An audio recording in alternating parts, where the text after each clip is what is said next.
بسم اللہ الرحمن الرحیم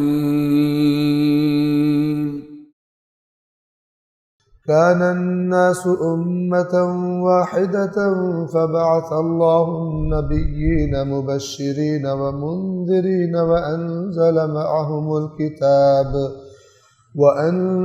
معهم الكتاب بالحق ليحكم بين الناس فيما اختلفوا فيه وما اختلف فيه إلا الذين أوتوه من بعد ما جاءتهم البينات بغيا بينهم فهدى الله الذين آمنوا لما اختلفوا فيه من الحق بإذنه والله يهدي من يشاء إلى صراط مستقيم۔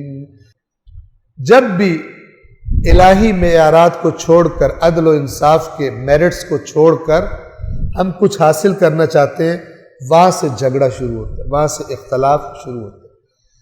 دنیا میں جتنے بھی اختلاف ہیں، اللہ تعالیٰ فرما رہا ہے کہ میری کتاب جو میں نے اپنے انبیاء کے ساتھ بھیجتا تھا، اس کتاب میں اگر اس کا حق ادا کیا جاتا تو اختلاف نہ ہوتے، اس کو فالو کرتے سب، لیکن بغین، یہ بغی سبب بنتی ہے کہ اپنی کتاب کے بھی لوگ خلاف چل پڑتے ہیں، جو کتاب جانتے ہیں کہ اللہ کی طرف سے قانون آیا۔ آپ جہاں بھی دیکھ لیں،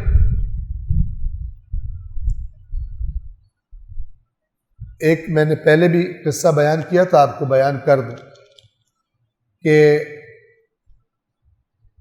ابو سفیان کے بیٹے ہیں، یزید بھی اور معاویہ بھی۔ بڑا بیٹا یزید ہے، یزید ابن ابو سفیان۔ اصل میں شام کا گورنر جس کو بنایا گیا تھا وہ یزید ابن ابو سفیان تھا۔ حضرت ابو بکر کے دور میں ان کو بنایا گیا۔ جب یہ شام جانے لگے تو حضرت ابو بکر نے ان سے کہا کہ میں تمہیں ایک نصیحت کرنا چاہتا ہوں۔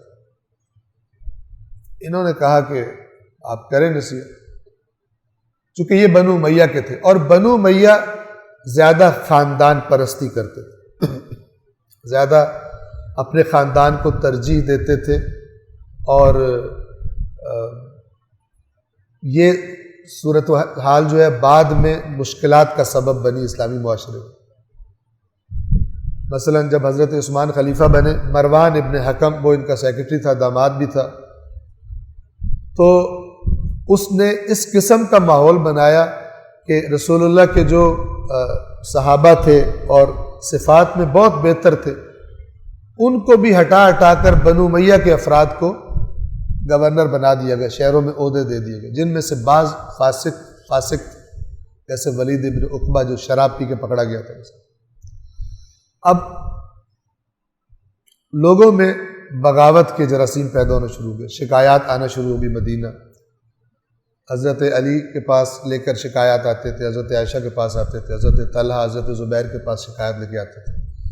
یہ حضرت عثمان سے جا کر درخواست کرتے تھے کہ یہ شکایات کا ازالہ کیا جائے، وہ سٹیپس بھی لیتے تھے، لیکن جو کنٹرول تھا زیادہ وہ مروان، اور مروان وہ شخص ہے کہ جس پر رسول اللہ نے اس وقت لعنت کی تھی جب یہ اپنے باپ کی صلب میں تھا۔ مروان ابن حکم ابن عاص کا یہ بیٹا ہے، اور حکم پر رسول اللہ نے اس پر اور اس کی اولاد پر لعنت کی تھی، لیکن بالآخر یہ اس قدر مسلط ہو گیا تھا کہ اس کا ہی یوں سمجھے کہ در حقیقت یہی سب کچھ چلا رہا تھا۔ واپس آئے اس واقعے کی طرف۔ حضرت ابو بکر نے یزید ابن ابی سفیان سے کہا کہ آپ شام کا گورنر بننے جا رہے ہیں، میں آپ کو نصیحت کرنا چاہتا ہوں۔ تو اس نے کہا کہ نصیحت کیجیے۔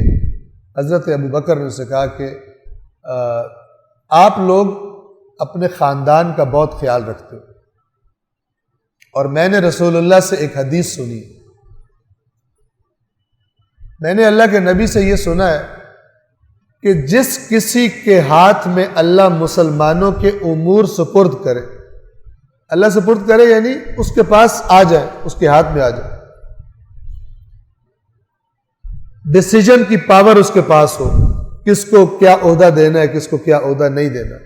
اگر اللہ کسی کے ہاتھ میں مسلمانوں کے امور سپرد کرے، اچھی طرح توجہ فرمائیے گا، اور وہ مسلمانوں کے سر پر کسی بھی وجہ سے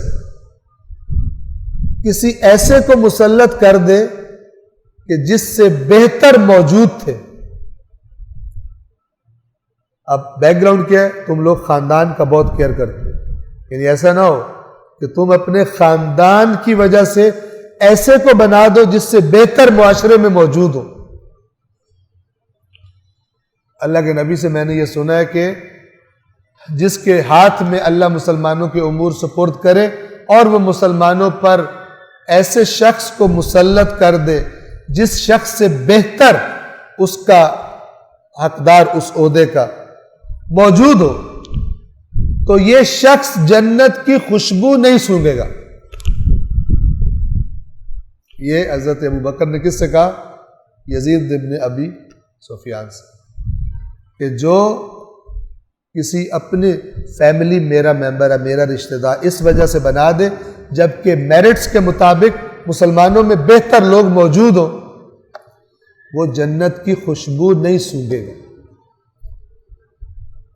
میں تمہیں بتا رہا ہوں کہ تم جا رہے ہو، لہٰذا ایسے کام نہ کرنا خاندان پرستی میں۔ اب آپ دیکھیے کہ جب چاہے خاندان پرستی ہو، چاہے رشوت لے کے یہ کام کیا جائے، چاہے دوستی کی وجہ سے کام کیا جائے، جب یہ ہوتا ہے بغین، یہ سب بغی کے اندر آتے ہیں۔ جیسے اللہ کہہ رہے ہیں نا کہ یہ کتاب آنے کے بعد اختلاف کیوں ہوا؟ بغین بینہم، اس بغین بینہم پر تو کتابیں لکھی جانی چاہیے۔ آج ہم جو اپنے معاشرے میں دیکھ رہے ہیں، پاکستان میں فرض کریں، سفارشوں کا جال، رشوتوں کا جال، تعلقات کا جال بچھا ہوا ہے، نہیں چل رہا ملک صحیح نہ چلا سکنے والے بونگے مثلاً بعض اوقات کرسیوں پہ بیٹھے ہوئے ہیں جن کو پتہ نہیں، اور چونکہ تعلقات والے ہیں، چونکہ کسی بڑے سیاستدان کا بچہ ہے، کسی فلانے کا بچہ ہے، کسی سفارش سے وہ جناب بیٹھا ہوا، کیسے چلے؟ عقل بھی انسان کی کہتی ہے میرٹ، اور دین بھی انسان کو کہتا ہے میرٹ۔ میرٹ دیکھو، اپنی خواہش اگر تمہاری ہے کچھ بننے کی، لیکن تم اس میرٹ میں پورا نہیں اترو، اپنے آپ کو کنٹرول میں رکھو، ورنہ فساد برپا ہوگا۔ ورنہ کسی جس کا حق مارا گیا ہے، ظاہر ہے وہ غیر مطمئن ہوگا اس نظام پر، وہ کوئی نہ کوئی حرکت کرے گا، وہ بھی کوئی برائی کرنے پہ مجبور ہوگا، اور یہ انارکی پھیلتی جائے گی، معاشرے کا نظم و ضبط خراب ہو جائے گا۔ بس یہ ہم وزن دیں اللہ کی آیات کو۔ اللہ کیا فرما رہا ہے؟ لوگ ایک ہی امت تھے، یعنی ایک ہی دین فطرت پر تھے، جب اختلاف کیا تو اللہ نے بشارت دینے والے اور تنبیہ کرنے والے انبیاء بھیجے اور ان کے ساتھ برحق کتاب نازل کی۔ کیوں کتاب نازل کی؟ تاکہ اس کتاب کے ذریعے، تاکہ وہ لوگوں کے درمیان ان امور کا فیصلہ کرے جن میں وہ اختلاف کرتے تھے۔ یعنی اللہ کا نبی کتاب کا پابند ہے، کتاب سے فیصلہ کرتا ہے، کتاب کے قانون پر فیصلہ کرتا ہے۔ صدق اللہ العلی العظیم۔